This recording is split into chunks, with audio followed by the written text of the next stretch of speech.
since 1967, I believe, and had been involved with the Multics development until about 2 years ago. 2.5, 3 years ago, something like that.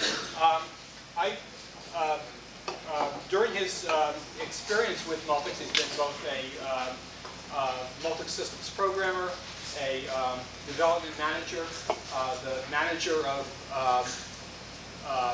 what was at the time Honeywell's Cambridge Information Systems Laboratory, and he'd been involved with a number of important Multics projects, such as improving the performance of the system and making it B2 level secure, so that it could be so that it successfully won certification at that level from the National Computer Security Center.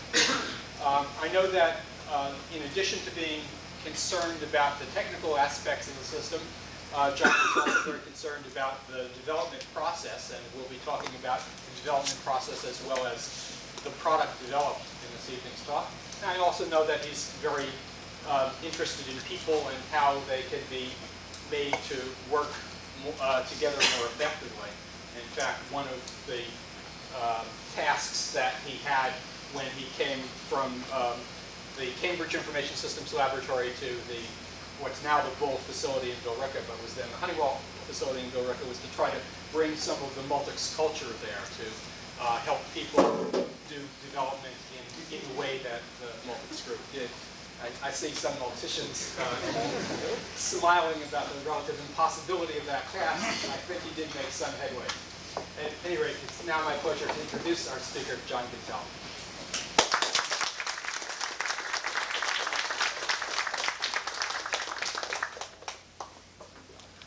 I have some handouts, but I prefer to give them out at the end because I hate people sneaking a peek like I always do. This is really pretty interesting. Anyone who has actually done any development of Multics, please raise their hand.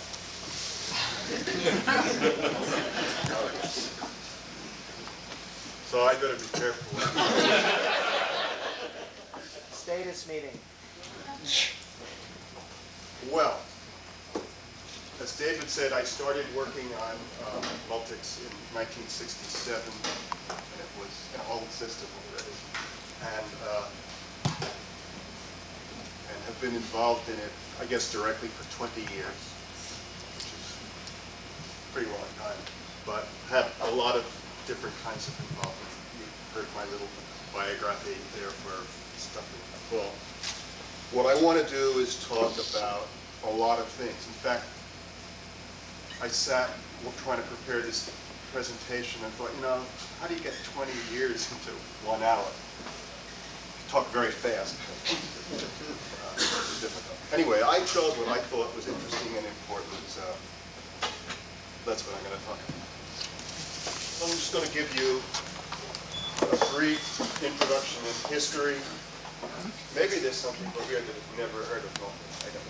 I don't know. There are some people in the world that are like that. I'm going to talk some about the development process. I'm going to talk about some architectural things and other important topics and summarize them.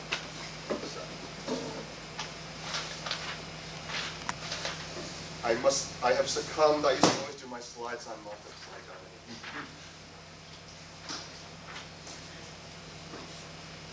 So, on the history, I'm going to give a little more detail, a summary, talk a little bit about what I think are the attributes of the system, and we could all debate for hours about whether I got them right or not. Talk about how the system is actually used, what its current status is, a brief story on the summary, and talk about the project goals.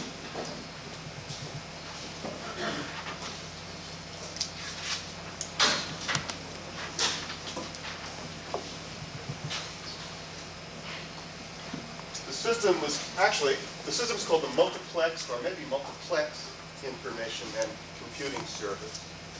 And I think a very important point was the last word, service. And that had a lot of impact on how we thought of the system and how it got here. And I'll talk some more about it as we go on.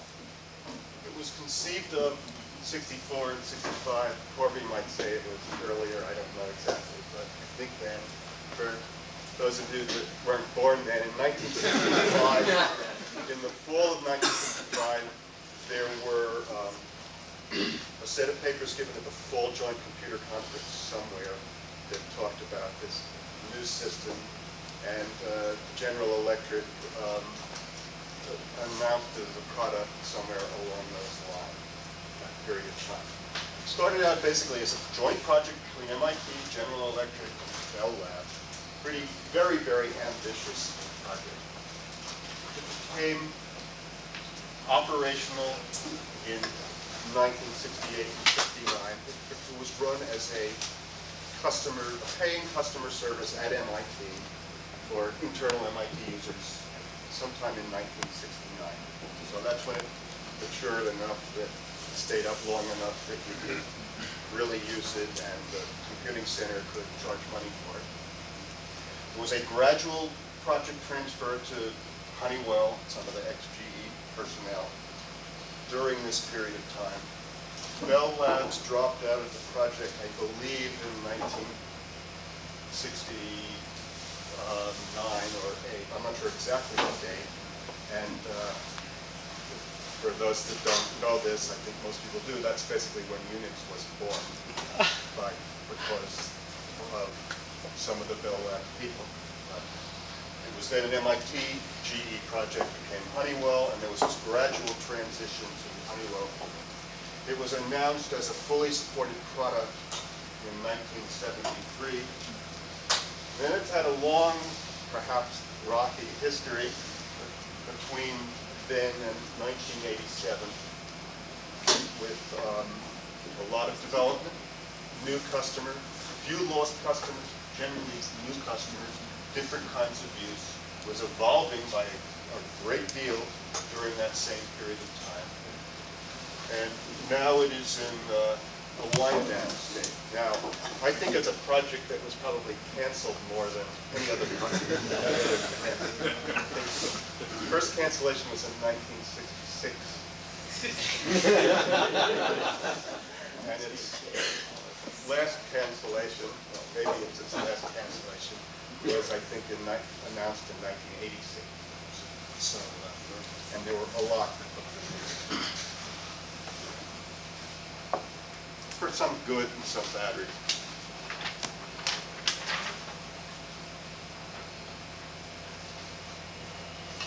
Well, it's always hard to say, you know, what is Multics all about? What are its strengths? What is it good at? What is it? And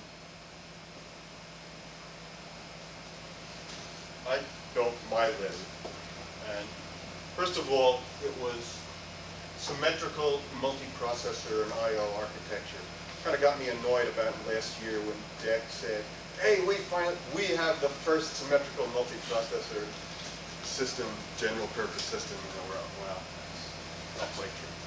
It was, and I'll talk some more about some of these topics in the latter section. It was a segmented page virtual memory storage system. I'll talk more about that because that makes it very different than practically any other system that has been built. Try to emphasize ability to share data and have inter-process communication. It wasn't a time-sharing system with lots of private users. It was supposed to be for sharing of data and information. Remember, multiplexed information and computing service. Security, not V2 level in the original scheme, but security was considered to be a very important attribute and was right there from the very beginning. There was just stack-oriented system, re-entry procedures, shareable code, interlanguage calling, dynamic linking, and all kinds of environment shaping that can come out of that. System interfaces that were all callable. Flexible terminal I/O of different kinds, dumb and slightly smart. And came to a pretty rich architecture. Some of this stuff was pretty novel, I think, in that time. There were some systems with paging, and there were some systems with this and some that, but not much with all of those kinds of features and architectural elements there. It was also, to be written in a higher level language. It was written in a higher level language. And that was also something pretty radical for those days, or sometimes still for these. Consistent, rich command language, many-to-many commands, but lots of commands of all different kinds. So it's a user, their skill paradise. Very rich spectrum of services, so you can get stuff printed and you can do file transfer and do a whole lot of things. Supported most conventional languages. We can talk about what conventional is. And it has a pretty good relational database manager. Actually, I think one of the very first relational database managers ever built was on Multics. Sort of an enterprise system orientation, flexible distributed administration and operation. It was a big system, physically a big system, but because that's the way hardware works in these days. But it was a large system. Is there one, or did you sell these? What? Is there just one, or did you sell We did these? so. I'll talk a little bit about that.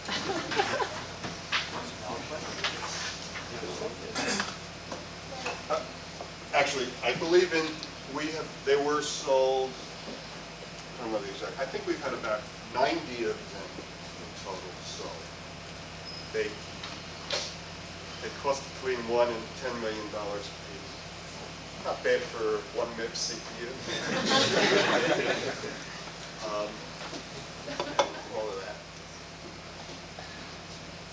I think about half of them, or slightly more, are still in operation, including really in operation, like I believe the Defense Department still does budgets on Multics. And Ford manages their whole database of dealer warranty, car warranty stuff is done on Multics. General Motors has some things of that order. I would say it can be used in a lot of different ways. It is. General purpose time-sharing system, and I want to emphasize general purpose because in earlier days there were a lot of these very special purpose time-sharing systems that you could run Fortran programs if they were small enough. That's about all you could do. You couldn't attach to a tape drive and read it and have colossal programs. It is used as sort of an information and computer and communications utility. That's actually the way we use it right now. It's been used as a software factory, a vehicle in which to develop software for other systems. And Google has done a lot of that. It's used really as a production TP system with and without relational database. I think it's still true. Puerto Rican Highway Authority. Larry, you remember all of that? Puerto Rican Highway Authority still does all their motor vehicle registrations and driver license stuff on Multics.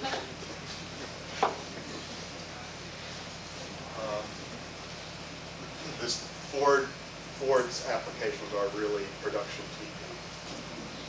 And some special purpose applications. I think the Naval War College has built some wargaming systems that are basically closed systems with special purpose terminals that they use.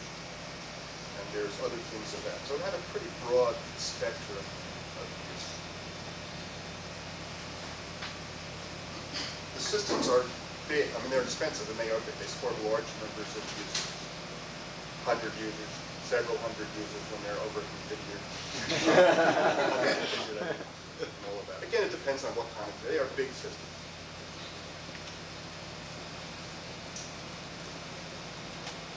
I mean, a little on current status. It is in official maintenance mode. There are maintenance releases made approximately once a year. There's one, I think, in January. I don't actually know what's in it. And these customers are still installing new versions. The maintenance is mostly bug fixes, but there are a few enhancements. What numbers are up to? What? Version. I'll get to that.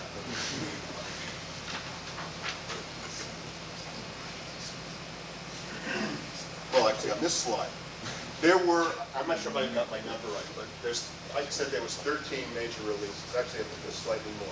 Every time there's a new release, we named it 1.0, 2.0, 3.0. The release to come out in January is 12.3. So there have been sub-releases there. Actually, I think a couple of those releases were more than one release, but all of that. There was a pretty big change. Internally, every time we made a major change to the operating system itself, we changed the version number of operating system. And running on System M in Phoenix now is System 115.0.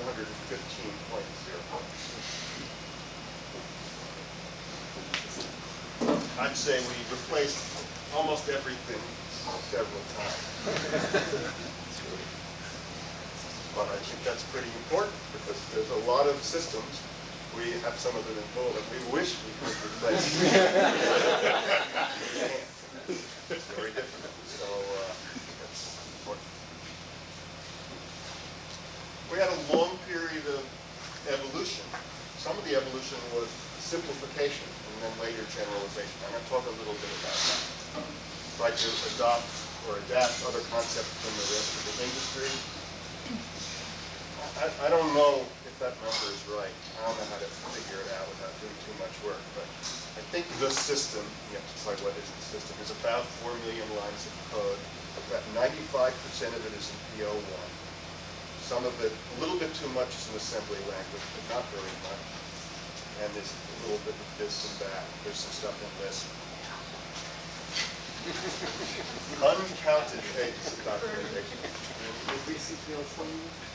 I think that there's a version of runoff written in BCPL that's still rough.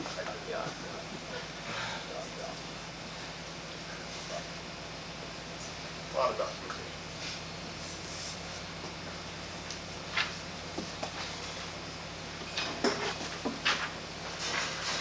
I want to talk overall project goals as established in 1965.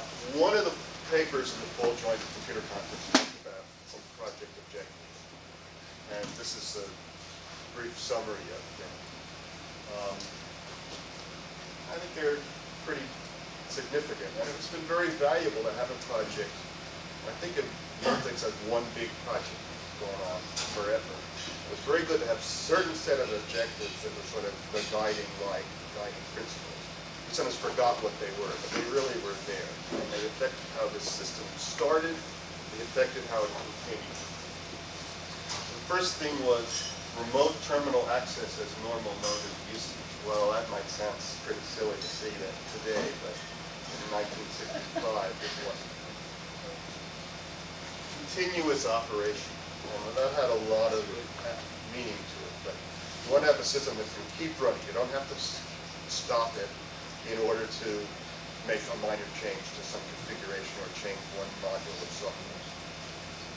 I read, except I don't remember the number, there's at least one system recently that passed some record, but I don't remember whether it was 191 days or 170 days or something like that. So there are systems that have run for more than a half a year without ever stopping.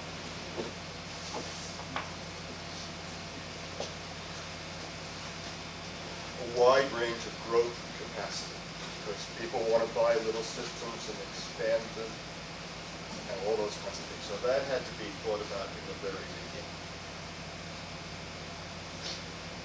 A reliable file system. The statement says something like, you want to be able to put things in the file system and know they're always going to be there and never have to worry about it. And it's really true. I mean, I put an awful lot of stuff on Multics and I never worry about backing it up. It's just always there. Control of access to allow selective sharing. If you're going to have a system where you can share things, you can control who can share what. Again, may sound not very profound today, but it sure was then. But a lot of systems don't do this today.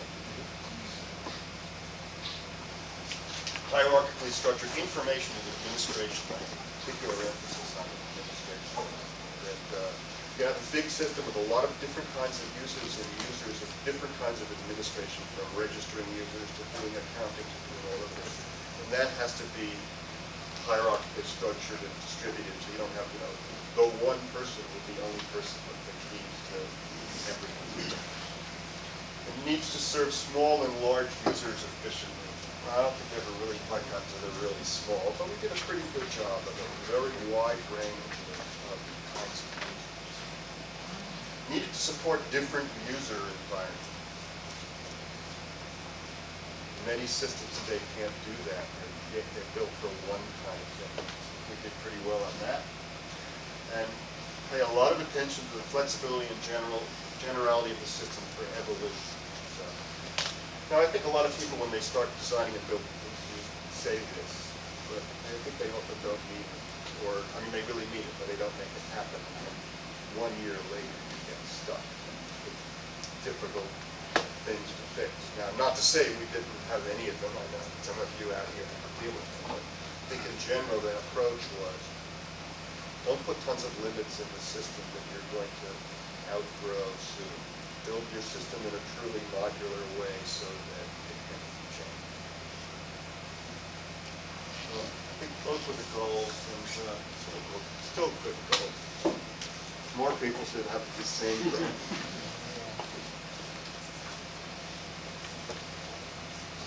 All right, now I want to talk about the development process.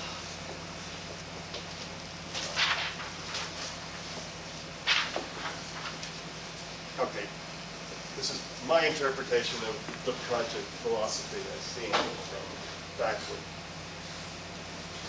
First idea was the system itself had to have a good architectural foundation, so it would make sense. That's a problem that we don't have in others. We'll probably have in other systems. That's not there. And then the projects don't work as the fundamental structures. Lots of emphasis on specification and high-level design. Document this stuff in English. Now, there's a lot of work being done with fancy design language and all of that, and not to say they don't have value, but it's also useful to be able to describe things in English that human beings can read and understand. Maintain consistency and coherency over time. That's hard. There were a lot of debates about, if we make this change, that's going to be inconsistent with something else. Now what do you do? We didn't know it. Sometimes that means you don't do anything, so it's a problem, but I think that was an important philosophy. Principle of least surprise. Some of this has to do with the user interface. You'd like the system to behave, so if you're not sure exactly how it works, you guess. I think Macintosh's got was pretty good on that. And they did that partly with the right under layers and structure and subroutines that you call to build your application. Not perfect, but pretty good. Sure, in Unix, one command has minus signs for its control arguments, another one smashes them together, another one doesn't have them. So everything is different. So we try to. What? Consistent with America. One. So I think this applies in a lot of ways. So it ought to be, if you figure out how it ought to work, and then you go read the code or try using it that way. Plan and develop for evolution.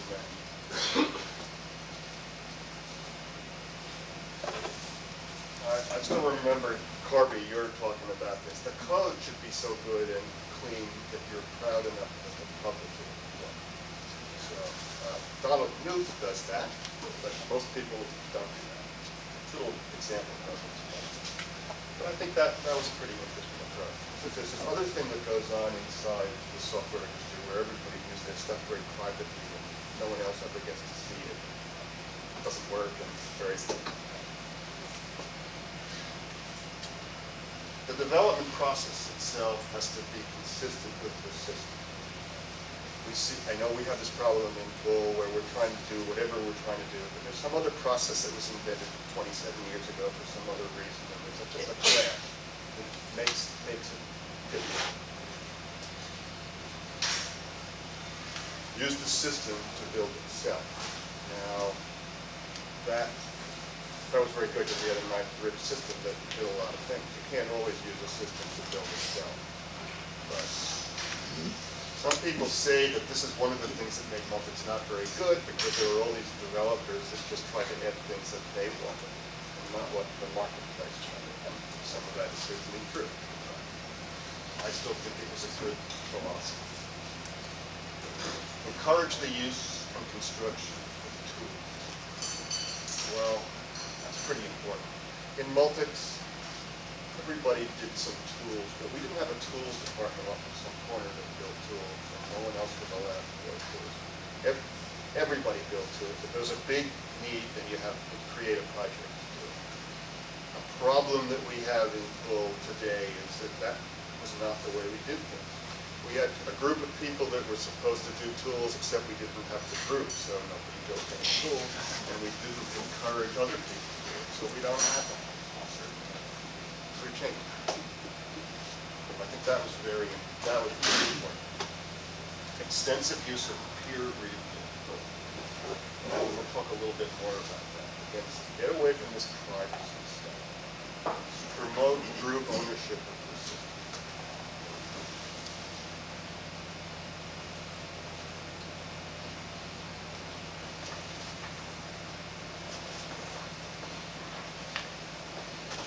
Use of electronic communications. Actually, Multics had a mail command pretty early in its life. But over time, it became more and more important. Our group was geographically split. Cambridge and Phoenix and Calgary. We had to communicate well with each other, but we didn't divide all the work geographically. We used mail a lot. Communication among all project members with mail. Tried to do a lot of online design review, and we used electronic meetings. I don't want to talk in great detail about what they are, but again, the point is using the system, using facilities on the system which we built to do a review of things and promote communication. All the documentation was source code, is available online. That's very good. That means you can, if you want to find out how something works, you can find it. You don't have to go to somebody else who has the safe that is always locked that has the listing, and you can actually find the documentation. It starts presenting a problem if you can't have, if you want to have pictures and stuff like that. I think it really helped a lot. We use electronic communications for trouble reporting and error tracking. Customers or customer representatives, when they want to report a problem or nothing, actually they use a special subsystem that's a mail, which is a mail-like system to report the problems and get their answers back. We also use the system to distribute critical fixes. There aren't very many of them, fortunately, but when you can also keep the fixes online and make them available to others. Just as an aside, we were connected to the outside world on the internet, so that was pretty helpful. I think some of these ideas that just cropped up, that's how they happen. So I think that was pretty important, and we're trying to do a lot of that these days in both. As David said, I tried to introduce some of these Multics development process issues into the role, with some amount of success. Well, it's not easy to change a whole company to one person to do it. I'm trying, but some of these kinds of ideas, like using lots of electronic communication.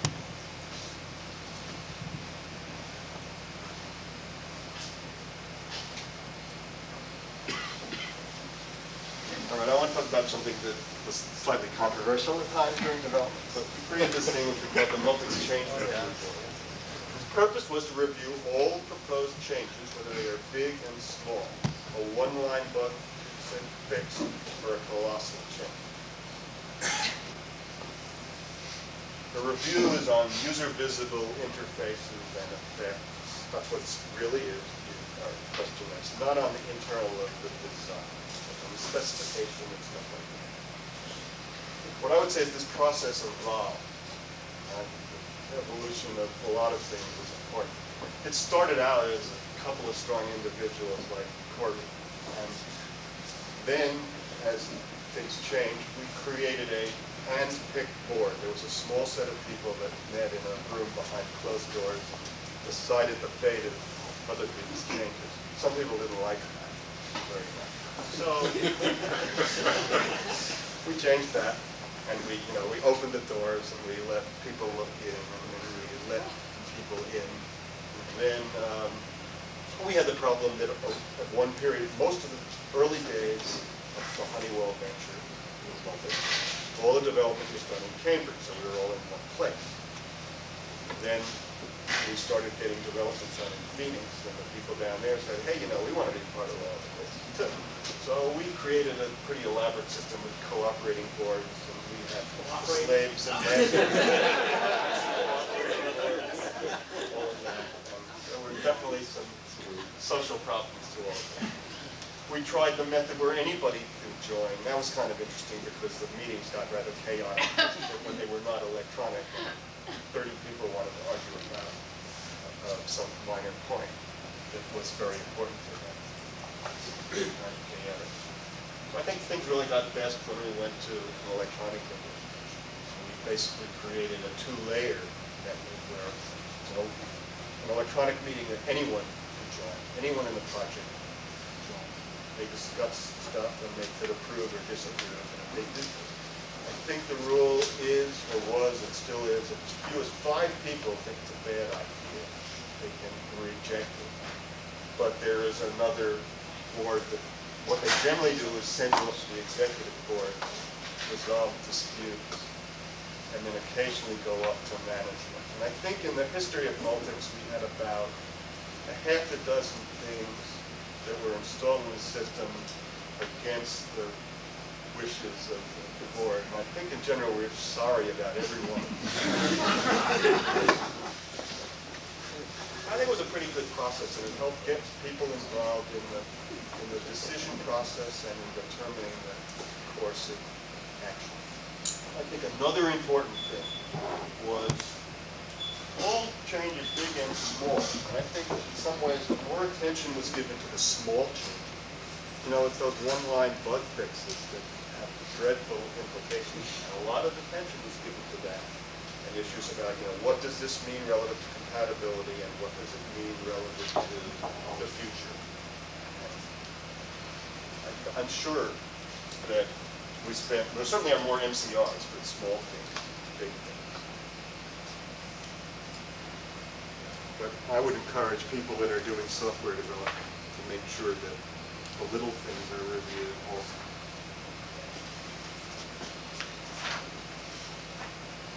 Code review. That's a popular subject these days.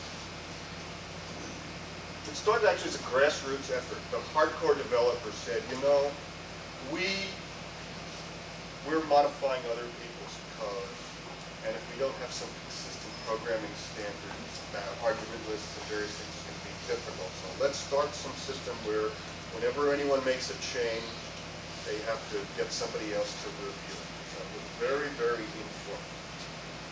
Then as time went on, we wrote some informal standards. It took a long time to get from the informal standards to formal standards. We started giving more responsibility to the auditor for code review. I like to think that the developer and the reviewer share equal responsibility for travesties created by a bad piece of code. Started applying it to all of the software and all of the documentation as well. Now it's interesting, several of the worst pieces of Multics software were not code review. Again, it applies to new software and minor changes. Again, lots of emphasis on minor changes. We then finally had to actually formalize the process to one more step for definitions are wrong, for obtaining the B2 security rating, because for those that are not familiar with the National Computer Security Center, they require a formalized configuration management system, which has procedures and people and process. And things have to be formal and documented. You have to follow it all properly. So we had to formalize this. So gradual evolution. Now we're trying to promote code review in full these days, and getting there. It really is. It's not easy, but it's getting there. It was a lot easier, with some exceptions, because people themselves did it for self-defense.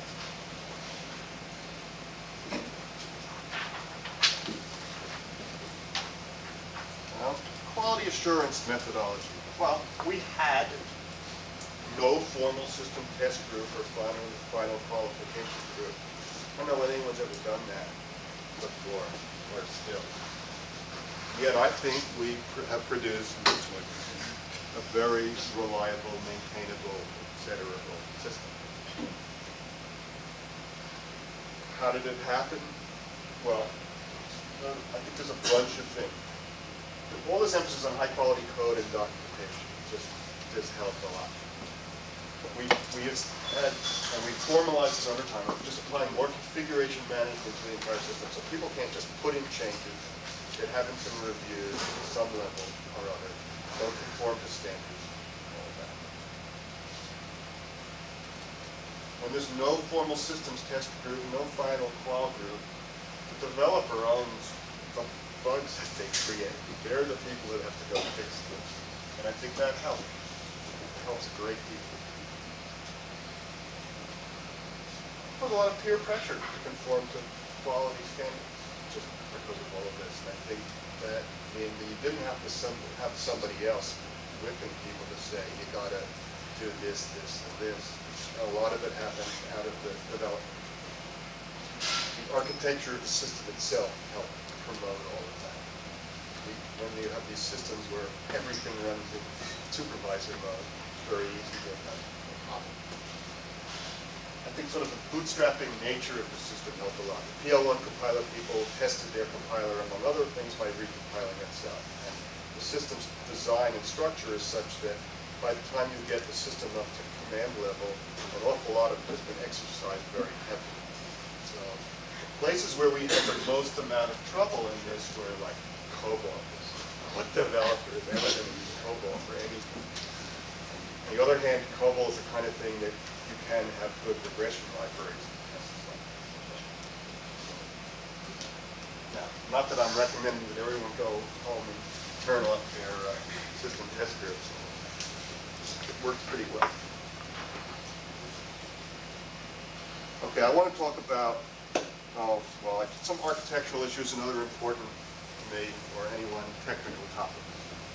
Long list here, so let's get started. All right, I think a pretty important thing was the whole virtual memory process architecture. Right. The thing that I think distinguishes Multics from everything else is that all storage objects are in a, yes? I think for the young ones, No. the segments of document aggregation like it should be pointed out, multiple segments were large enough that you didn't deal with multiple segments with the most things you did. A segment is a megabyte maximum. Which used to be big.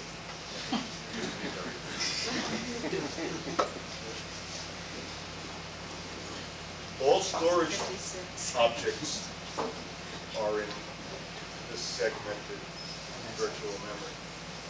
Segments are paged, but that's just transparent reading, so nobody knows that.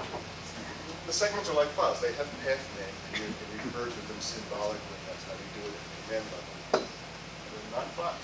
The standard interface inside the system is you get a pointer to a segment and you refer to the data directly. The data is actually directly addressed right down to the bit. We have elaborate instructions that allow you to do that and all of that. But the point is, if you're a PL1 compiler and you're trying to insert the source statements in the assembly language like Lisp, you just copy, you kept pointers lying around, you just copy the data as if it were in memory. There's a lot of places where everyone has taken advantage of it. There's access control on each data reference done by the hardware. That's interesting. It means you can take away access from somebody and have this immediately. The operating system itself runs in the same address space as the user. Use a ring mechanism to protect the operating system. There's several rings in all of that. And that's pretty different than a lot of systems. Now, we do have a device-independent I/O system, and it does permit segment reference as if it were a file. It's a different programming interface, and it's not normally used in semantics. This creates a large problem because, first of all, the segment size limitation, 1 megabyte, is too small for some things. You can't put a listing file in a colossal program.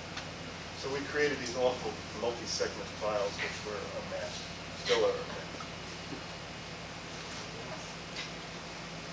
How do you refer to data that's outside of the system? That's what everybody does these days, and that's clearly a problem.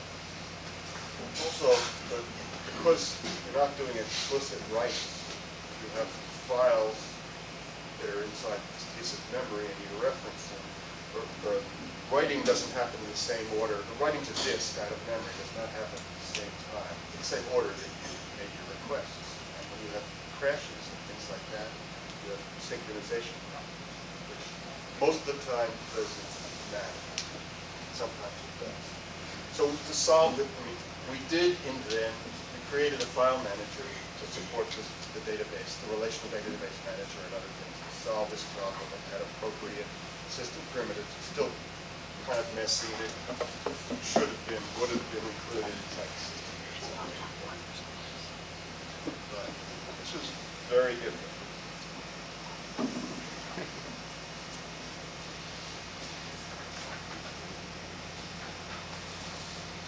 Also, a Multics processor. It's a very large address space. There are these segments that are as big as a megabyte, and you can have, I don't know, 2,000 of them, 1,000, 4,000 of them, something. You have lots of them. These processes have a they're permanent for the life of the logging. You can get a new process, but they're permanent.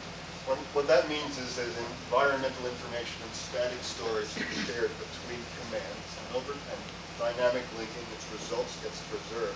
So as time goes on, your process builds up a history, usually what you wanted it to have, sometimes not. And it's a pretty powerful thing. It is expensive to create. People have these very elaborate environments that they establish when they first log in. But logging in, it takes forever, but then they have a lot of things that make their system different. The process only has one execution point, no formal tasking. There are a couple of restricted multitasking schemes invented, but only a single execution.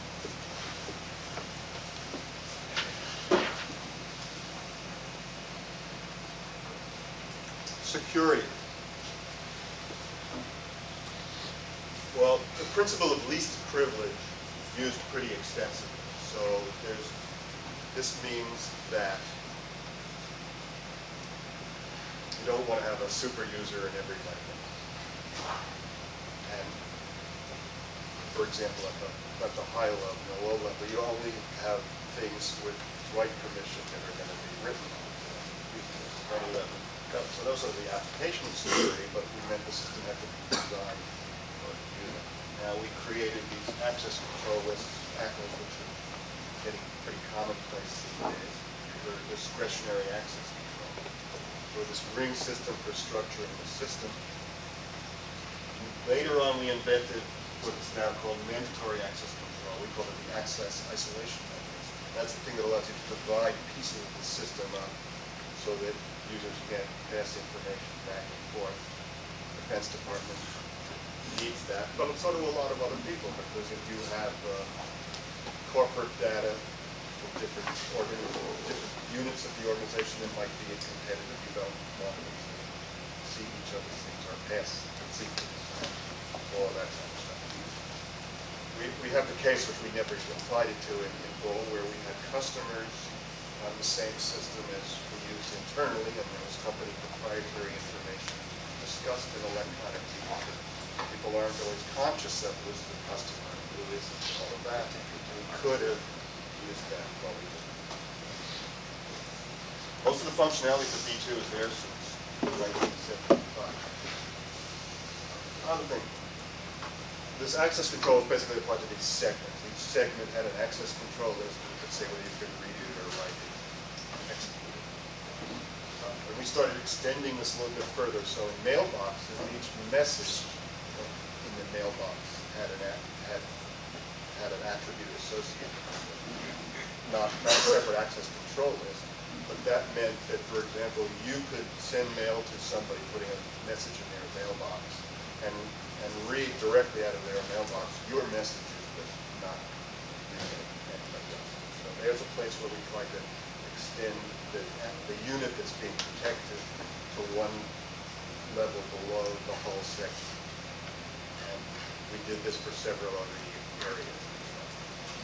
We tried to generalize this a little bit further. I think it should be pointed out that that was software, That's software, that's and right.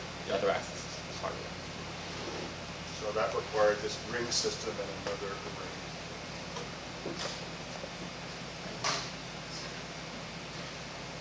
Audit logs.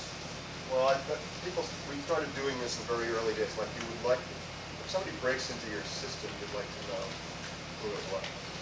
So if you start logging attempts to log in a file, then you can look at it later.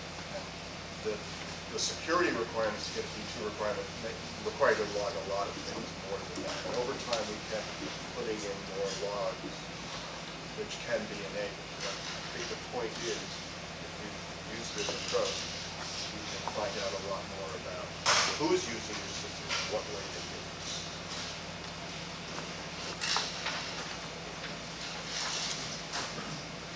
Measurement, metering, and tuning. Well, the basic policy is if you can count it or measure it, put in a meter and build some kind of a command to display the result. So try to get people to think about the fact that performance and usage patterns are going to be very important. Try to parameterize algorithms and create commands that you can change parameters all different times. So you have to regenerate the system or change a program in order to change it. Now you can't parameterize everything. The philosophy was you want to measure stuff and make it possible to change some of the attributes so you can see what happens. There are a lot of other things like counting segment usage and page usage so you can see the behavior of the system. All sorts of special purpose system meters to meter paging and disk I/O and interrupts, all of that. I mean, there's so many meters that there are few experts that learn how to read more than 80%. There were meters that No. we didn't know. Still meters on meters. But I'd rather have more than less. I think because of the PL1 call, save, return environment, and all of that, it was actually pretty easy to put in a mechanism that could allow you to trace calls. And there's pretty good command interface to all of that, so that if you want to find out the dynamic behavior of a set of programs, you can do it. That's pretty good. It's useful to measure performance and find out why things didn't work or why they did work and all of that. Also, statement profiling, the ability of the compiler to generate a little bit of extra code so you can see which statements were executed, how many times, and how much time it takes. That's pretty valuable performance. These two things are really, they're good for users, ordinary users, not just the system. These things are for the system people, for us to improve the system and for people who are managing it to manage the benefits. This extends to anyone who's developing programs. Yes? Could all this metering and call tracing and monitoring be used as a filter channel and subvert your security? No. Repeat the question, please. The question was, could all this call tracing and metering be used as a covert channel? Keith, would you like to answer that? Well, call tracing and all that was local to your processor, you're saying, as you can see. And metering data could only be seen by system administrators.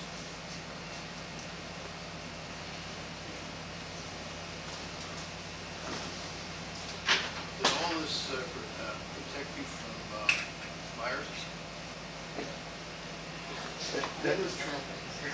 Repeat the question. The question was, did all this security and other stuff protect you from virus? Well, yes and no. That, I mean, it's sort of, the concept didn't exist in operating systems No, of that it did. size. Trojan horses. There were Trojan forms horses. of viruses. There were Trojan horses, but not viruses known today. The virus is just a new name for a subtype of Trojan horse that was identified on Multics years ago. An executable that would modify other executables. The principle of least privilege has included only linkers can modify executable programs. And there was integrity levels comparable to security levels to protect for exactly that. well, if you turn on access control logging, then you can find out whether somebody else has, by reading the logs, has changed the access. Well, the fundamental comment, it's not worth the line we use there.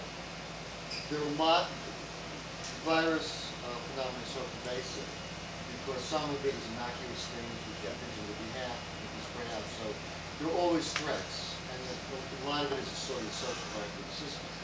You know, the military has the option of shooting you. In other environments, that's not quite effective. Yeah. I also don't think the very the idea of a self-replicating spreading virus had proliferated back then. Not something. No, the 1960s, there were worms and things like that.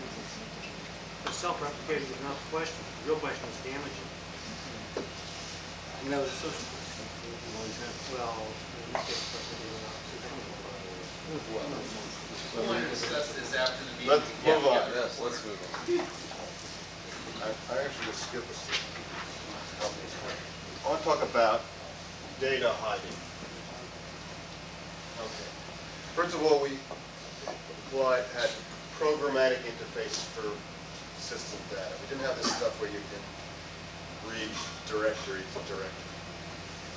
Tried to provide subsystem interfaces with appropriate argument lists using pointers to PL1 structures as the means to pass the information. I think a pretty clever scheme that we did was try to get every data structure for system information had a version number. Then if people checked these version numbers, it was possible to make changes to the lower layers of the system without making the people who are writing the upper layers change them at the same time. You have to think about this, and you have to define your structures that way. I'm sure that Thompson and Ritchie wish they'd done a little bit of this in some of these because their interfaces pervaded the whole world and it can never be changed. So we can do this everywhere, but we got smart pretty quickly. I think that was pretty important. Helped us a lot.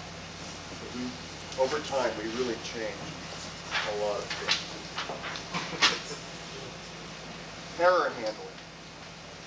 Well, there's always this debate, should you use error codes or should you use some signaling methods?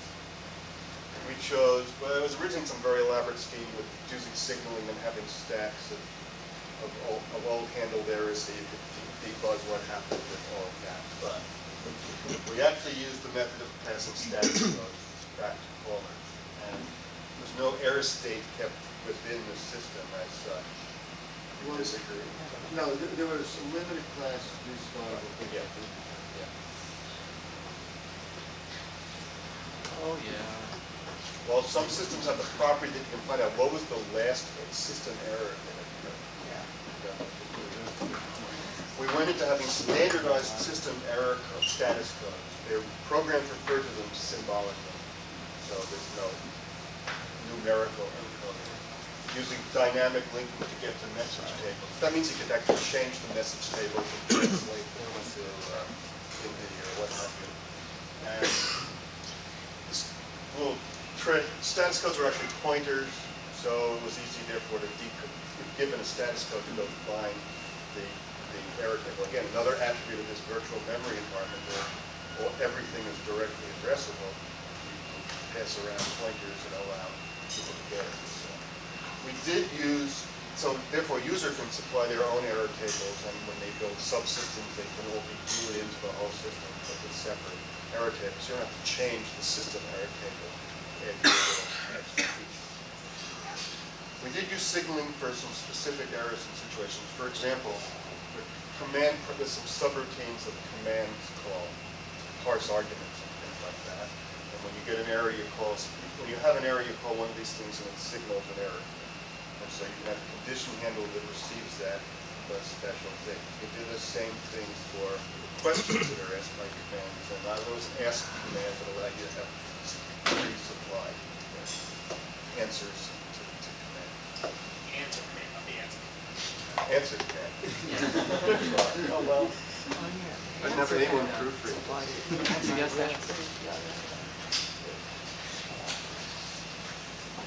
I know there's a lot of debate these days in Unix as they get into threads and think, what are they going to do about this error code system that they have that doesn't work in multiple execution? Doesn't work, period. Well, yeah. Well, Okay, I think another important point I mentioned a little bit before is parameterizing things. We want to do customization without modifying the system. So we carry this to the help idea. All sorts of system administrator and other kind of administrator defined tables for numbers and names of protection levels in the mandatory access control and certain kinds of relationships of objects, metering and tuning parameters, terminal types and all sorts of communications attributes,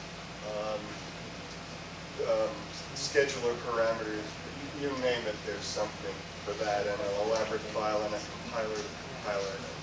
Nightmare to debugger when there's something wrong, but you don't have to change the system the way a lot of people do today with their systems to make a minor customization.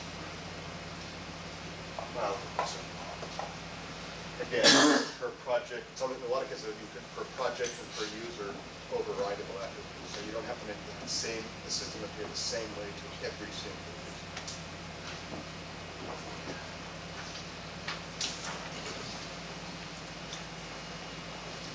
I want to simplification.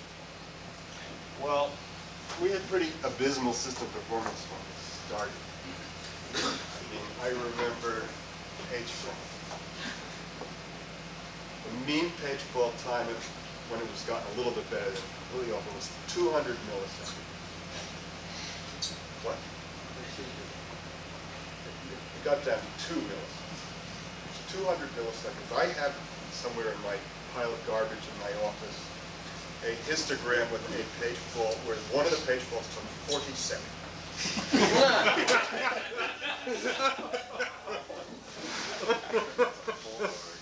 So what did we do about it? All the time table in at best.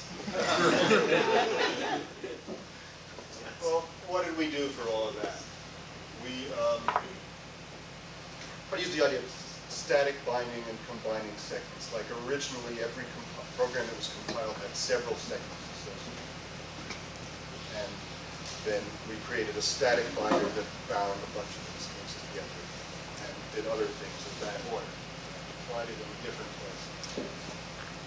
We recoded the system into a subset of PL1 and fixed the compiler to generate decent code with that. Well, we collapsed 3 rings into 2 because the hardware didn't support rings, and moving from the 3-ring circuits was very expensive. So the earlier hardware did. earlier. Got that down. Using fixed size items for also compile time sizes instead of runtime sizes. Having all of the segment sizes, maximum segment sizes, be the same. Page size, the hardware had 2 different page sizes, but that wasn't good enough for us. We had hyper pages that were varying sizes. That's why we had this 40 seconds page fault, by the way. Anyway, so we tried to simplify things. Directory branches, we made them all be the same size. ACL, everything was to be the same size. So you didn't have to get all this variable size allocation. Fixed character string sizes. Some of these things lived on forever, so we didn't get everything independent user interface. And sometimes people say, why is the link path name restricted to 168 characters. Strange. Well, what we wanted to do is have a directory branch that pointed to a segment be the same size as one that was a link. And at that time, these segments were 64K size. The file map took enough words that allow you to have a 168 character sentence. So that was how they got to the 168 characters.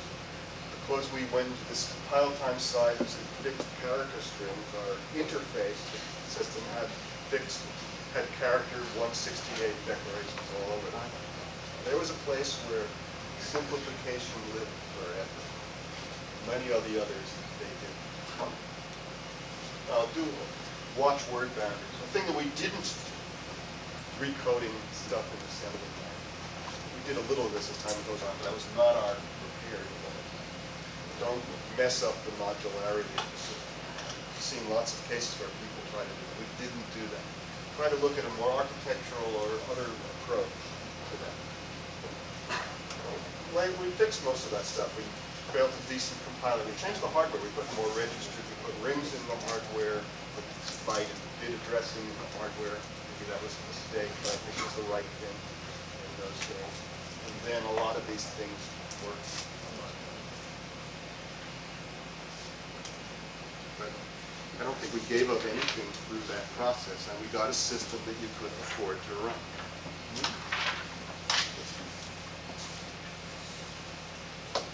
Oh, yeah. But here's, 20 years on one slide. Storage system evolution. Originally, the whole storage system was on one logical byte. Basically went through many phases of this, but separating it into logical volume, multiple physical volume, putting volume tables of contents on the volume. We created demountable volumes. That's interesting when people make those kind of disconnects.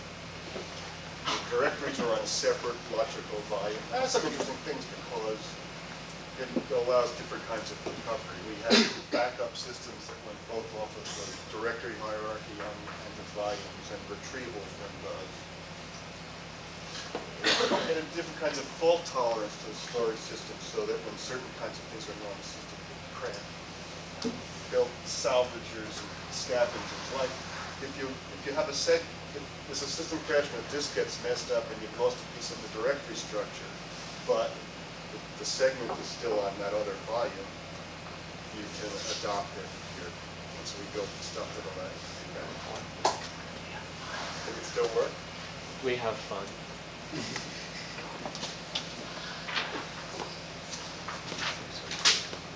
User interface evolution. We started out, the standard interface was commands with control arguments. Actually, I don't think they were called that originally. Every command had a long name that was too long to type. You could probably figure out what its name was. We obeyed the principle of least to try it properly. And it had a short name that was everybody typed.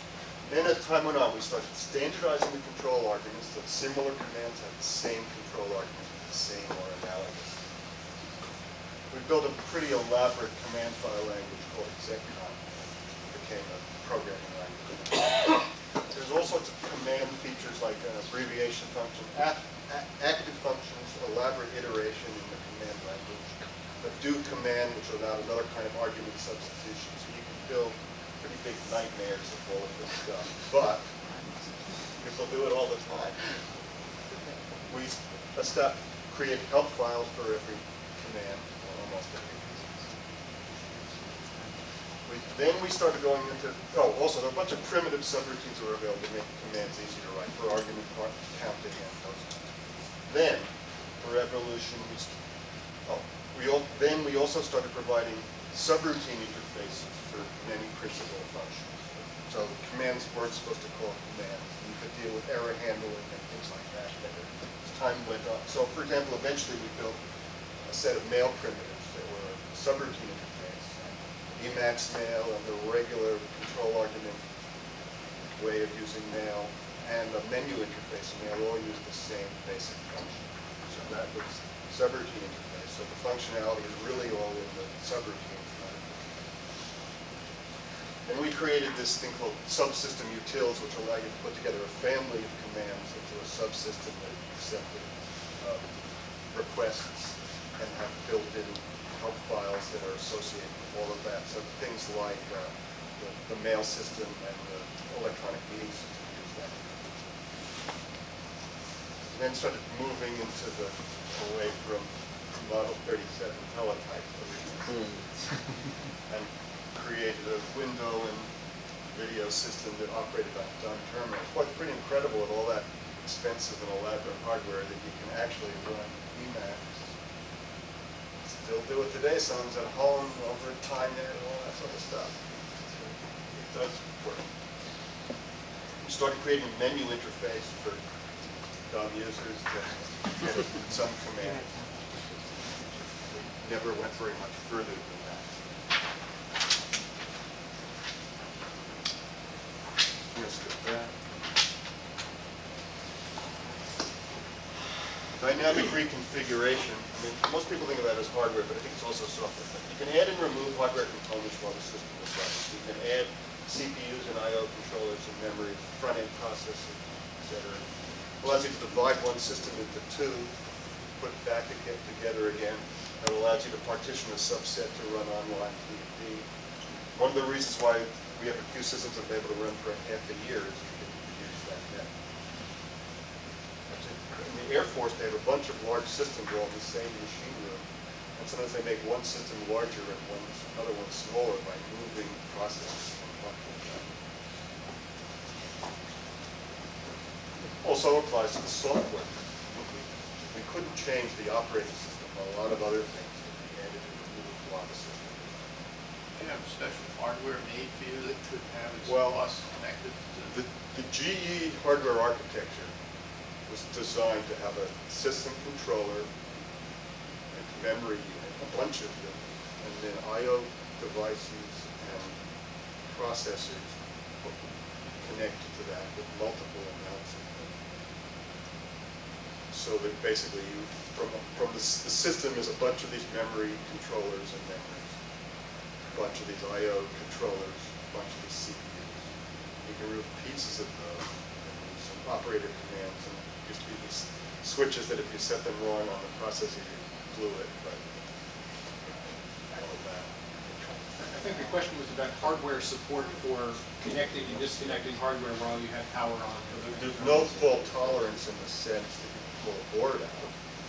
You basically take a memory unit or a CPU, make it be offline so it's not logically connected to the system. It's still physically connected to the cable, and you can power it on.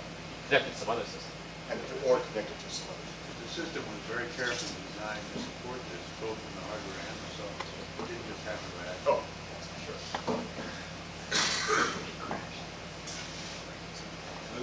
It is the standard GE Honeywell now dual large system hardware. Most still designed that basic. By the way, Bernie, they finally did add dynamic I/O controller reconfiguration to G-code. You should explain that term. G-codes. Which version?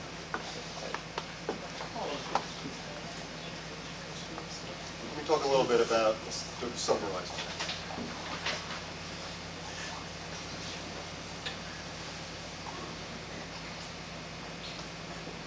Well, what's the effect of all of this on Honeywell, GE, etc.? Well, Multics is still the current worldwide communications vehicle. The people in Eastern Australia and Western Australia talk to each other using Multics. The Multics that's in Phoenix. We have people in, the job that I stopped doing about 2 months ago, my boss lived in Paris half of the time, and we had electronic meetings, and they were on home. 3 of the top 10 top U.S. school customers are heavy Multics. That doesn't mean they don't do other stuff also, but it definitely helps its financial situation. Many ideas and concepts of bull product, other bull products started. We haven't exploited them all, but 2 of the 3 major proprietary product lines have segmentation ring architecture. Almost got to use them on the mini computer line. There hasn't been enough adaptation in Bull. I think in some sense much of the rest of the world adopted Multics better than Bull, but it's not. Command interface of the mini computer line is pretty much like Multics. So they say. I don't use it much. Why did you? We have another relational database we built for our large G-code system, and a lot of the ideas were based upon Multics.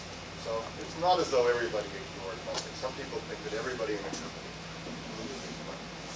Multics was the software factory for 2 of the product lines, the mini computer line here and the French. Multics' development process was adopted in portions of the company. It's still happening. Definitely had an effect on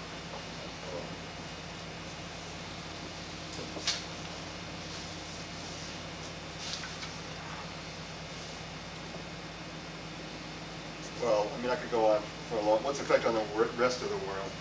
There certainly are a lot of current proprietary operating systems that use concepts and interfaces like Multics. It's obvious to many people. Unix's origins, a lot of Unix futures. I mean, they're there.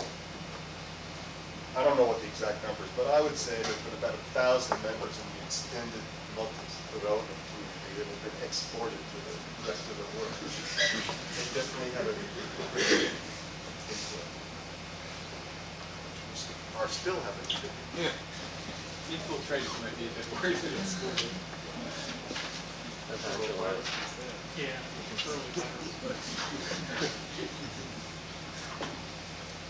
put down a few things that I thought we didn't do that we sort of tried to do, but didn't. I mean, there's plenty of other things that we didn't do that we should have done. We never created a good mechanism for a modern user interface. These commands and control arguments, it's all coded into the source code. If you want to have a menu interface, you have to either build a subroutine for every single command to do something. We had several competitive projects to decide how to fix this, but we didn't push it. We never really did very much on any kind of tasking or other lightweight process. We built some special purpose ones in the supervisor for special functions, but never anything general. There's the problem of external networking. We never did SNA and not very much of the whole OSI, but that's clearly a problem. All those people have those 32 subroutines on their SNA network, so we really like it as well. Large native files. I mean, that was clearly a problem in the database management. We had some ideas for that, we never really did. And there's the whole distributed file system thing, which starts actually messing up some of the Multics concepts, but it's a pretty important first step in modern living. Another problem, we don't have a good C environment, and that's pretty important because there are these relationships. We finally have a C compiler. Not very good. We have one, but then there's all these mismatches of the C Unix runtime and Multics runtime. We didn't address them. I think we had, then it would be easier to port more software onto Multics. Question.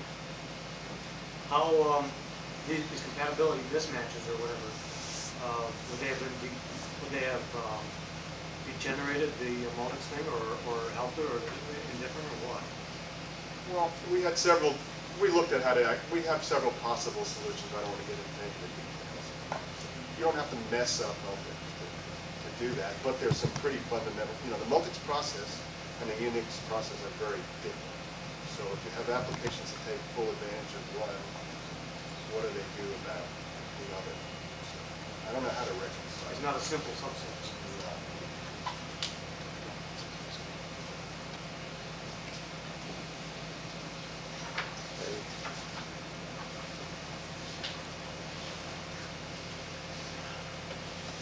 My view is it was an interesting evolutionary project. The original objectives, I think, were met. Most components were replaced several times. I think we really maintained a consistency throughout its life.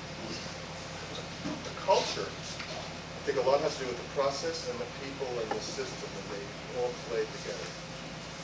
It's kind of interesting. Multics kept getting canceled and reborn, and we'd lose a lot of people from system and hire some new people, but new people in a very short time could act and behave and talk as if they'd been there for a long time. So there was something about a culture which continued. It still is in active use as an enterprise system at a number of customers. To me, the whole thing is strong evidence of very significant evolution of the product that really possible. Now, I think the project is a success, but the product is clearly a failure in a sense. I think for basically two reasons. It was really way ahead of its time. Memory was too expensive to support this kind of environment. Yeah, we may have charged more than anyone else. It never meshed well with the many company strategies. That's a problem. And this company that I work for is a pretty interesting company because it's the merger of General Electric and Honeywell and some small companies, Zenith now. And in France, it's the merger of the largest French computer company, the second largest. C2I was a separate company, and some smaller. So it's a mishmash of cultures and products. We have 4 proprietary product lines whose name is all GCUS, but nothing else is compatible. And lots of customers using them and buying more of them. We wish we had more, but all of that. And this weird system here didn't fit into all of that. And there are some steps that were done to really make life much worse for Multics and our company. But overall, it just didn't fit into the strategy. Hey, John, I think a problem on that was basically the same as the GCOS hardware in the late 60s, early 70s, and Honeywell or GE before them were more interested in selling that hardware with GCOS, didn't require training of the field force, and so basically Multics was sold if you beat them around the head and shoulders and insisted on buying it, you could get it, but otherwise it wasn't pushed. Right. That's right. And I think lots of you work in other companies that have one product line and then another one tries to get introduced. I mean, even IBM has this problem, right?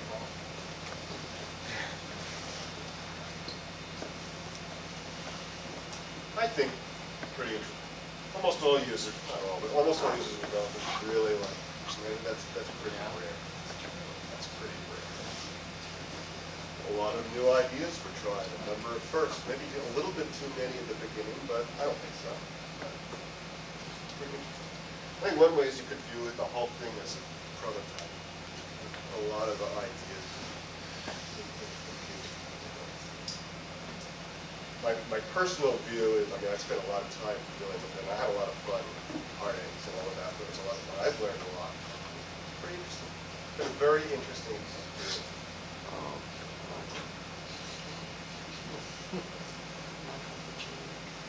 Saturated system, what percentage of time goes into the operating system? Not work. Well, you have to decide. The question was, on a saturated system, what percentage time goes into non-productive work or overhead? Well, why is the operating system not productive? I went to Just my choice. I went to a lecture once that John Donovan from MIT gave, and when his statement was, well, an ideal operating system should have 100% overhead, because that means it's doing all of your work.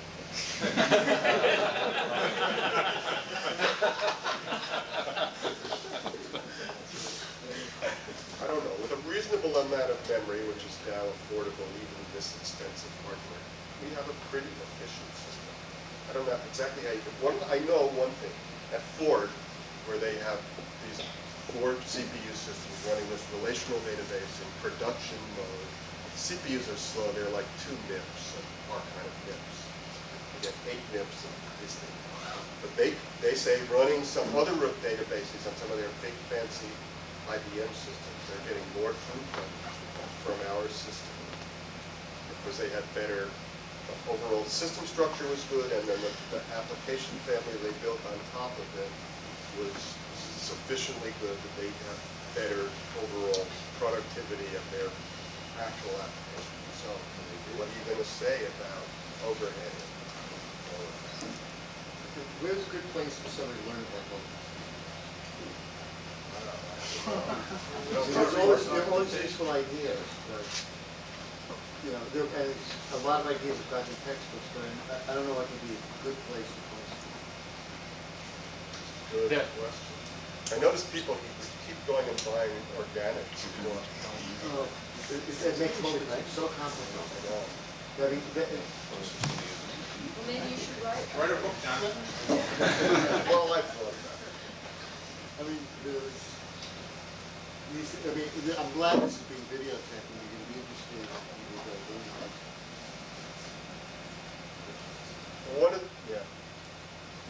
There is a lot of pounds of documentation, including some design documentation that is over part. No, they're more modern than the MS.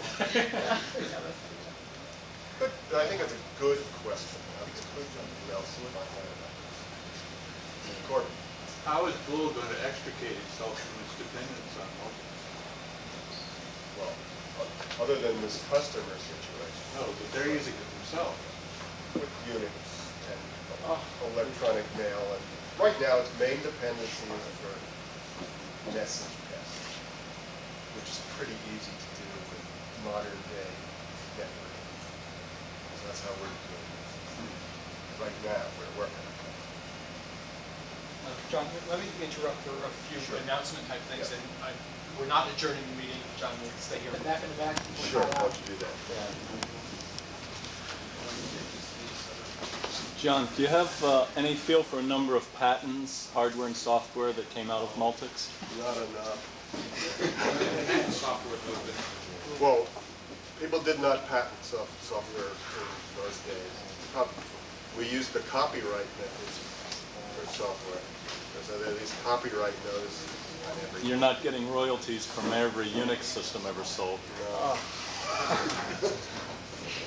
Yeah, well, I always thought that Honeywell should sue AT&T for stealing Character definition. No, wait, yeah, I was going to say, the suit should be for not stealing enough.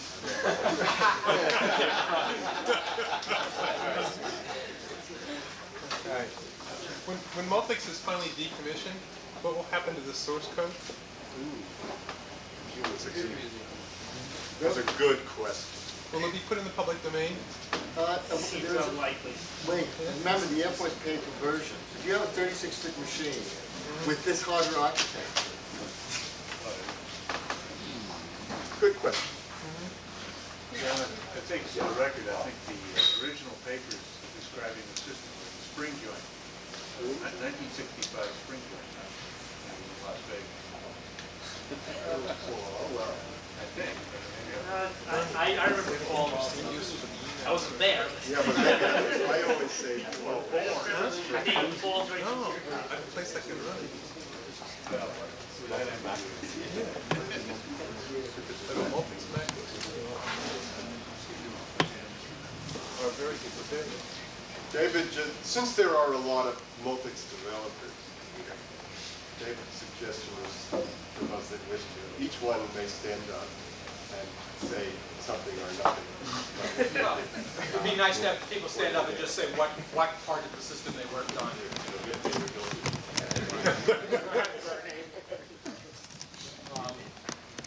Well, I worked in a whole different lot of things, mainly in hardcore and multi-syntax, a whole bunch of things. The reason I stand up is I think the entire development of Multics and the atmosphere and the amazing sense of community and the software and the whole achievement would have been impossible without John Gintell. I think he deserves credit again.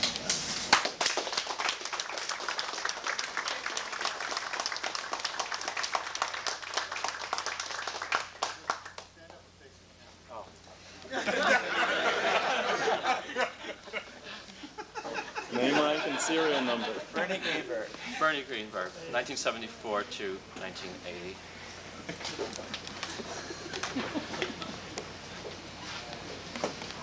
I'm Fernando Corbato. I'm one of the people who helped push it off. And I wanted to compliment John on giving an excellent survey of the system and with a lot of insight. And I also think that it occurred to me as I was coming to the meeting tonight that he's probably spent more time on this project than almost anybody else. That's probably true. And that's a real record. I really like all the Multics developers here to stand up and state their names at least. You know, I know there are about 20. Bob Mullen. I was with Multics from something like 1972 to about 1981. Never knew anybody really who left the project with a dry eye. Worked on the scheduler, dispatcher. Worked on tools, had a couple of good tools. Everybody did tools. I think that's a real important part of what John says. I started out, I had no programming experience. They took a chance on me. I think it's a great project. There are a lot of other people maybe had a degree from some university, were driving a cab, and had an interest in operating systems. Amazing project. Thank you.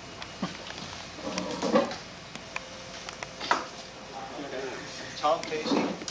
I started in 1972 on the same day as Bob, shared an office with him for 2 years. And I left in early 1985, the Friday before they announced the final cancellation of Multics on that Monday. I worked mostly on the answering service. Early in my career, I worked on a G-code simulator, but I don't want to talk about that. One thing that I feel about Multics that I don't want to be lost is segments. Almost all of the good ideas in Multics have been picked up and implemented in other systems, but segments, the way they were done in Multics, and all of the storage management headaches that segments spare you have not been picked up in any other operating system as far as I know, and I really hope that idea isn't lost. I'm Barry Margolin. I started working doing systems programming on Multics probably in about like 82 or 81 at MIT. Then I guess around 82 is when I went and worked for John at Honeywell, and I was there until early 87. My principal responsibility was I took over Emacs after Bernie left, and I liked to get my hands into everything. The Multics community allowed anyone with an interest to just feel their way through. We had the source code online. John mentioned that. What he didn't mention was that the source code was included with the system at every customer site too. An idea that is not adopted by enough computer vendors. Luckily, the vendor that I deal with mostly now does a good deal of that. But the ability to just find other areas of the system and just start tinkering with them. I'm a hacker type, and it let me work with things. I got involved in a lot of the change review, and that was where I think I really found my niche in Multics, was just working with all these other wonderful people, learning from them by looking at their code, and by finding bugs in their code, I was just learning how to program. Barry remained being an active member of the MCR board for several years after he left the company. Until they kicked me off System M for some stupid legal reasons. Well, my name is John Luke Mills. I joined the company in 1984. I think I was the last person ever hired specifically to work on Multics. I focused on the networking areas, initially upgrading the TCP/IP, which got stopped when we had the last cancellation, and then enhancing the Multics network mailer to do things like domain name resolution and things like that. Yes. Okay, going down the tape. Okay.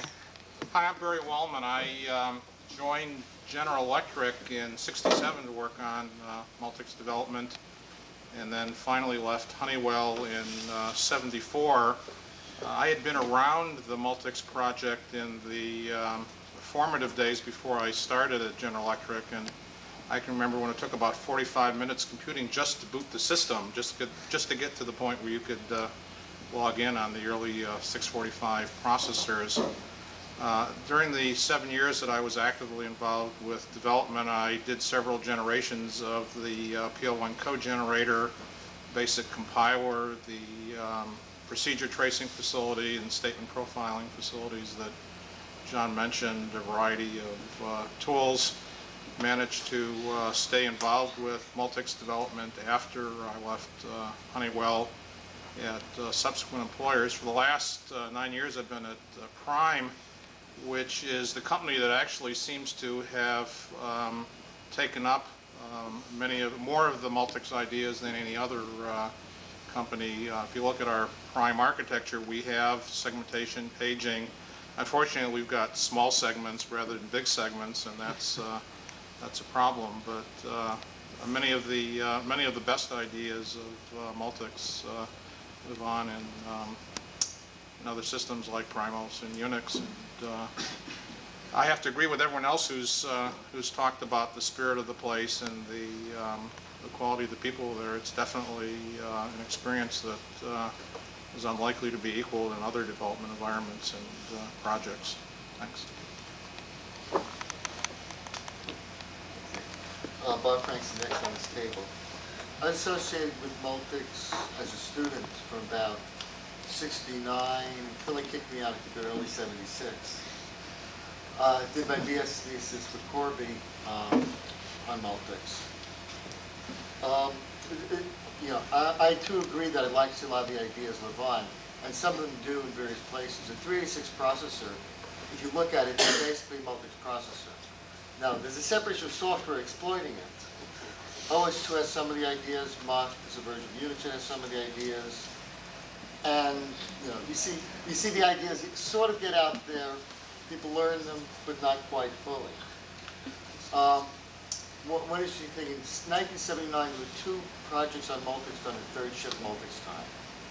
One is VisiCalc because it was cheapest to buy Multics time third shift. The other was Ada. I don't know what the profound significance are, but those 2 were competing for the same resources back then.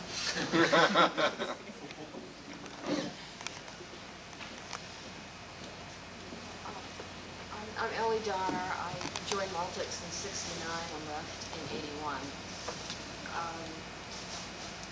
I worked on a whole bunch of things. I remember when it went public in the fall of '69, there wasn't an accounting package, and I hadn't joined the project very long, and I had to throw something together in a month, and I think it stayed for many years.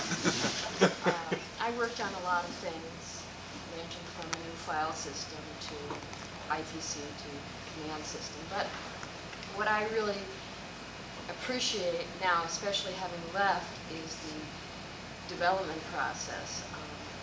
I think it's sort of like having taken Latin in high school. It gave me a foundation, and the process of the fact that there were standards and open design reviews and auditing. Oh, actually, I was the first person in charge of auditing. John sort of passed it off lightly, but it was pretty hard to get people to do that. But after a few years, people did that. But all those, the process, the development process, I think, was very significant. I worked for a whole slew of companies since then, and I haven't seen anything like it.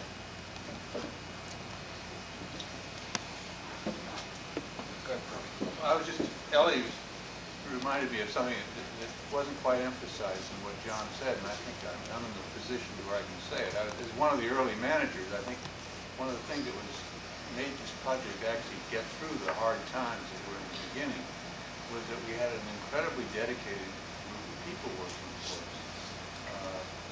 They were mostly young people, bright but not overly experienced, and we basically outproduced all of our competition. The key competition at the time was IBM, who was trying to build the TSS system. They took 10 times the manpower. They actually beat us out of the gate. But in fact, the system was so lame that they had to decommission it. And we in turn were working with, as John said, in one of the advanced releases of this talk. There were never more than 100 people on the project. And they were very, very dedicated and very, very hardworking. And most of them have gone on to very rich professional careers elsewhere or somewhere else. Somebody once remarked to me that the entire budget of the Multics project was, for one particular year, was about the same as the communications software group in the GCOS project in Honeywell.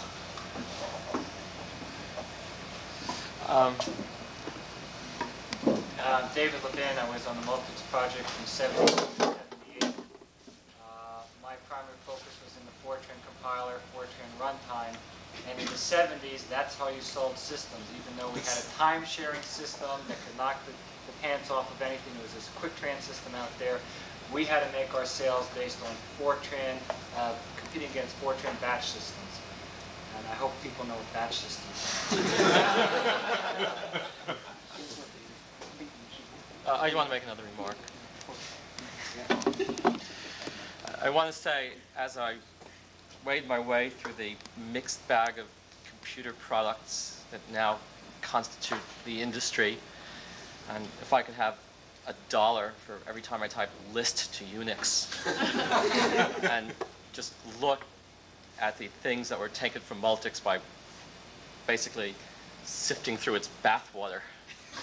When I see the imitations and images and people who have just seen the bare outline of what Multics tried to do and copied that and have defamed its name, if I could tell you the pain I feel when I see the Unixes I'm forced to use now and then, how subroutines cannot call each other, there is no environment, everything is all patched together the way it was in 7094 linkers in the 1950s. And the true spirit of Multics has not been captured by those things who claim its paternity. And those of us who poured the best years of our lives and our creativity thereinto feel a great sense of loss and disappointment when we look upon the legacy. And I hope that the things that have been said here tonight, I hope that John or whoever gets to produce a book that tells the story in full, goes out into the world such that the story may be seen along with the great tragico comedies and histories of computer science. Where it belongs with Tracy Kidder's masterpiece and IBM and how Apple rose up from a couple of seeds or whatever, which is where it belongs, then at least I will feel that that part of my life and effort, and those of us here feel the same way, has been somewhat vindicated.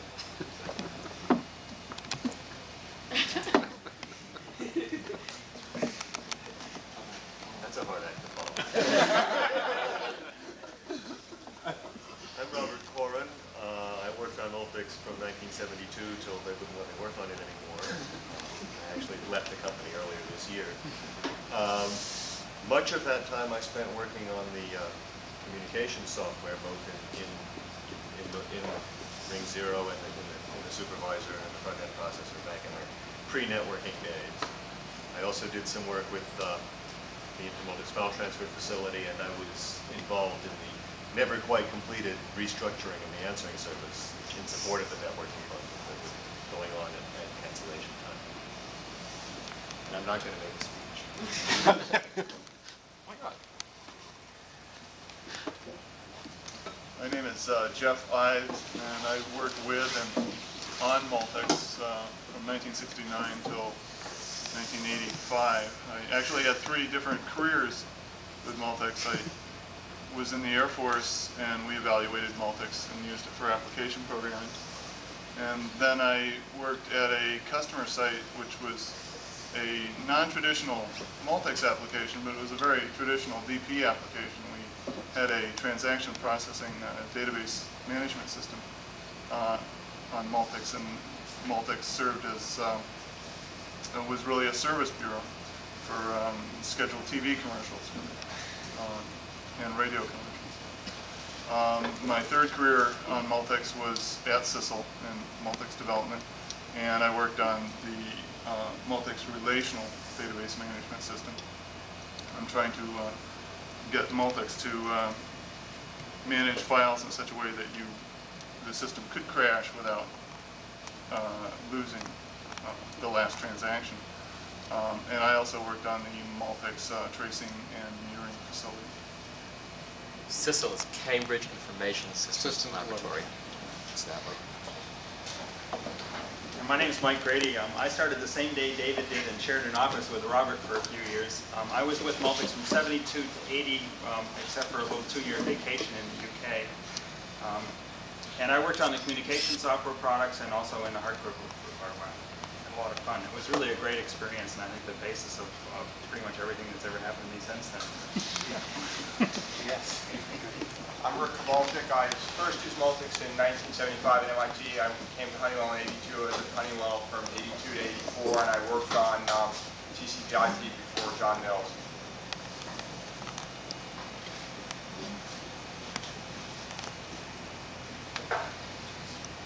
I'm John Rockfuss. Crow is bothering me at the moment, but I worked on Multics at Sissel and at MIT before that while I was a student. From 83 to 85, I worked on video system mostly and a couple of other things along the way. It's the only Multics t-shirt here in the room. No, also. Anybody else? I know there are some people who are a little shy. Maybe we can embarrass them.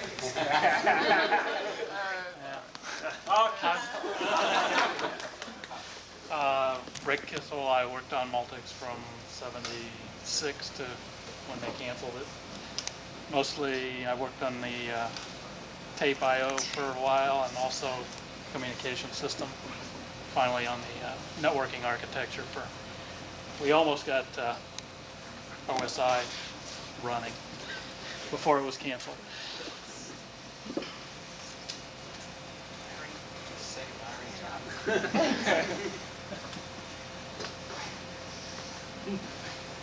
The obvious question is, why was it canceled? What's the rationale for canceling such a great project? It's so easy. It never was economically viable. Subtly stated.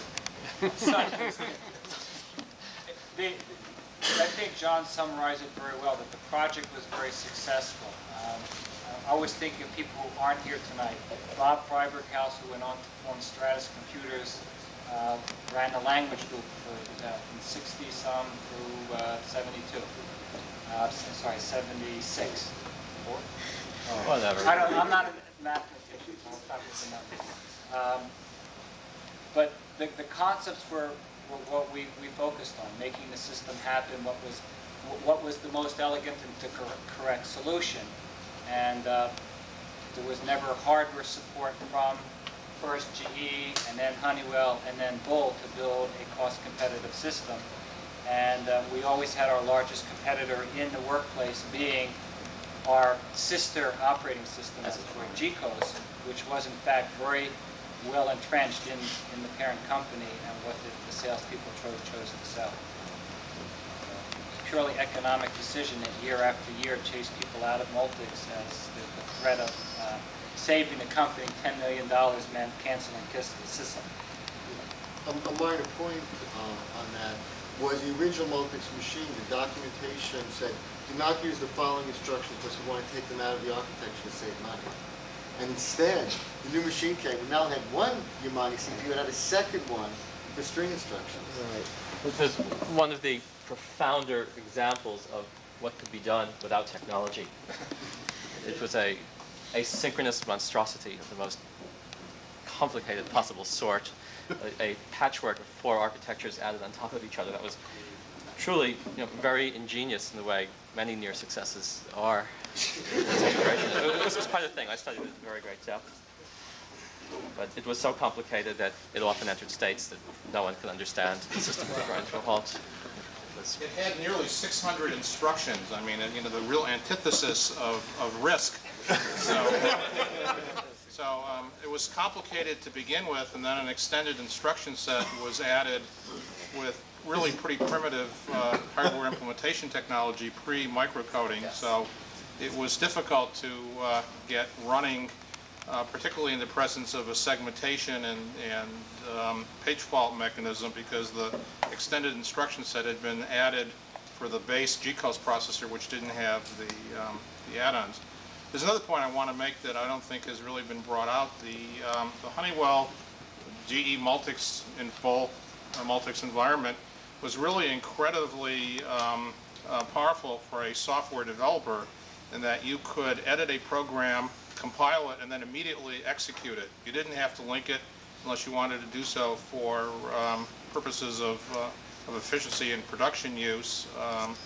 The output of the compiler was directly executable, the same as the output from the linker.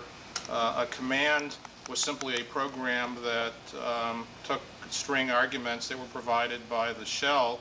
So it was very easy to write a program and immediately start debugging it, make changes. You could pause partway through the execution of a program, write some more code, compile it, type start, and continue executing from where you were before.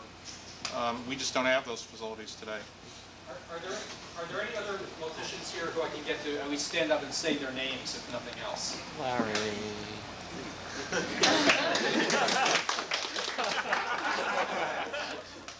Larry Johnson. I worked there from, I guess, 74 to 80. Left with everybody else to go to Stratus.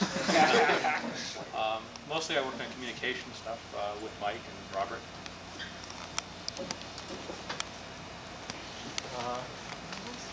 Behind Keith.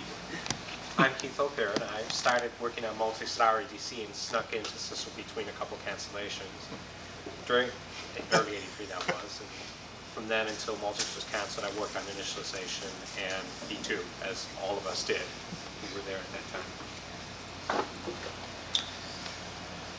Thank you, Bob. Ed, you have it. Some of you might be aware of it. WGBH is putting together a 6-part NOMA series for, I think, fall of '91. With permission of the gentleman who has the camera and all that, I would like to get a copy of the tape and submit it to them. They might be calling some of us, some of you, not me, I'm not a Multician, and hopefully they'll put something into their NOVA special about Multics, since they were invited to be here tonight. What? A NOVA special about Multics? It's a 6-part NOVA special.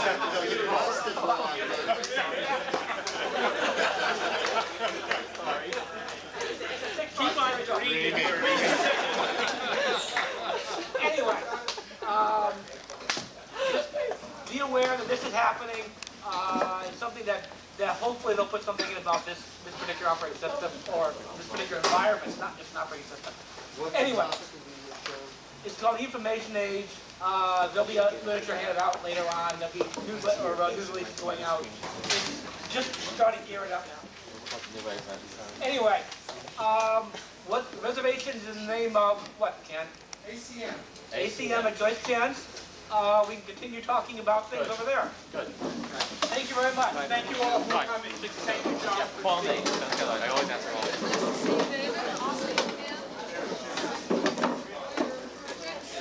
Where is the appendix?